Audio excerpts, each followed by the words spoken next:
Binanggit ko na before kasi yan, this is a national security crisis waiting to explode. Meron kasing connection yan eh. Kapag ang mga manggagawa o mga ordinaryong Pilipino hindi na ma-afford na makabili ng basic necessities nila, dahil nga walang dagdag sa sahod, patuloy na tumataas ang presyo ng bilihin. Ang maririnig sa gobyerno, walang magagawa sa presyo ng bilihin.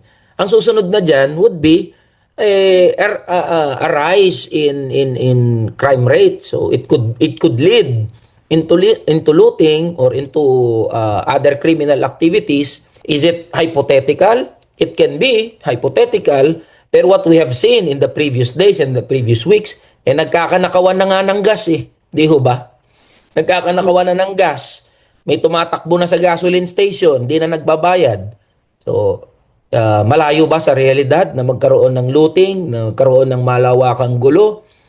Pag nagpatuloy ang ganitong krisis, tingin ko hindi malayo sa realidad yan. It is a possibility at malapit na malapit mangyari yan. Lalo pa kung walang intervention at walang maririnig na maayos na plano mula sa gobyerno patungkol sa mga wage earners natin.